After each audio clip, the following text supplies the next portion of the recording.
Un reportage réalisé par globalfoot.com grâce au concours d'UFR, Simexpert, SIA et Microforce.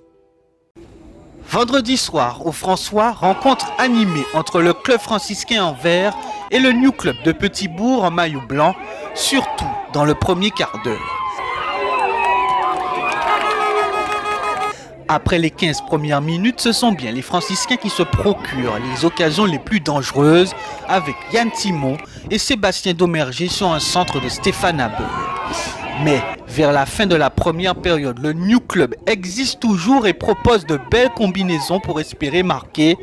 Sauf que le score n'est toujours pas ouvert, 0-0 à la mi-temps ici au stade d'honneur du François. Dans le second temps, les situations chaudes sont toujours présentes côté franciscain, tout comme du côté des petits bourgeois. Petit à petit, les verts et noirs montrent en puissance, l'animation est là. À la 54e minute, les hommes de Patrick Cavlan et de Dominique Zahir ouvrent le score grâce à un but contre son camp.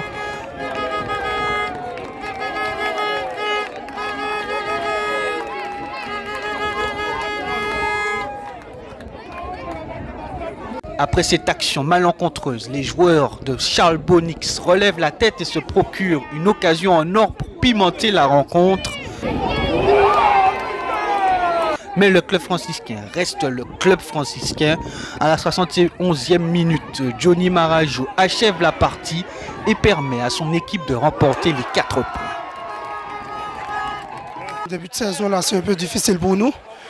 Mais on sait déjà ce qu'on doit améliorer, on travaille aux entraînements et on essaie d'appliquer au match. Donc voilà, ce soir ça a été, mais il y a beaucoup de choses à améliorer toujours.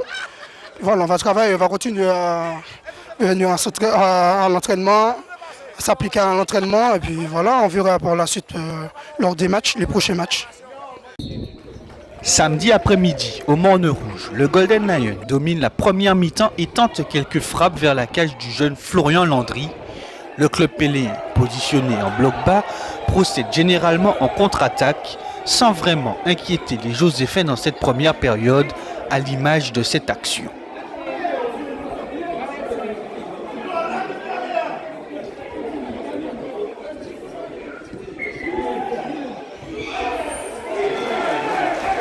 À la 30e minute, l'arbitre de la rencontre ne siffle pas cette grosse faute sur le gardien péléen.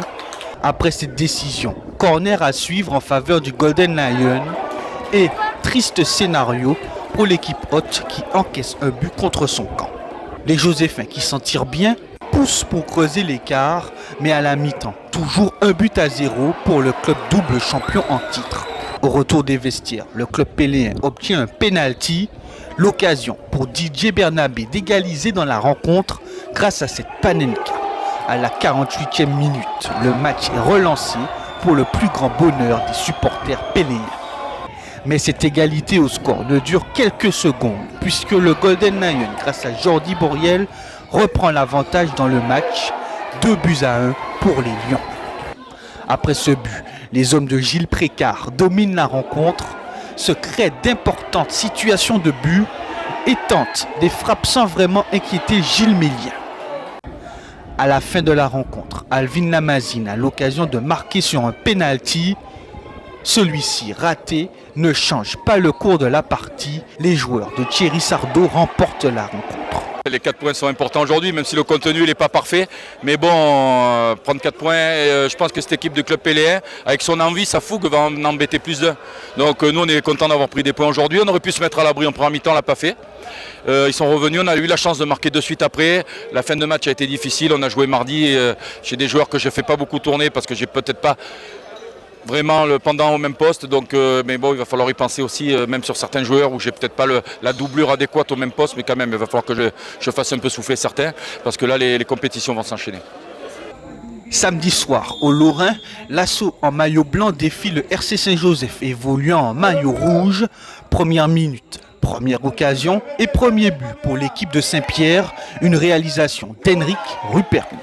Durant ce premier quart d'heure, les Pierrotins sont proches d'inscrire un deuxième but grâce à ce coup franc de Dimitri Mézeroy et cette frappe magnifique de Pierre Gabriel qui heurte la barre transversale.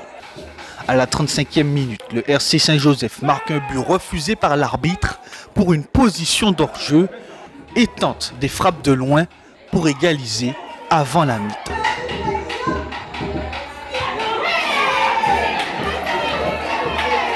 Après la pause, Marc-Pierre Gabriel inscrit le deuxième but de la partie à la 56e minute. 2-0 pour l'assaut de Saint-Pierre. En fin de rencontre, les hommes de Jérémy Ludon obtiennent le pénalty. Le tir de Loïc Bolo termine au fond des filets à la 81e minute de jeu. Mais le score n'évolue pas malgré les dernières occasions de l'équipe de Saint-Joseph.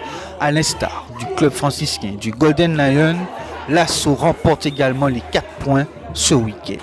C'était un match difficile face à une belle équipe du RC Saint-Joseph. On savait à quoi s'attendre, on a fait au mieux et on ressort avec une victoire, très important. Belle soirée, franchement, rien à dire.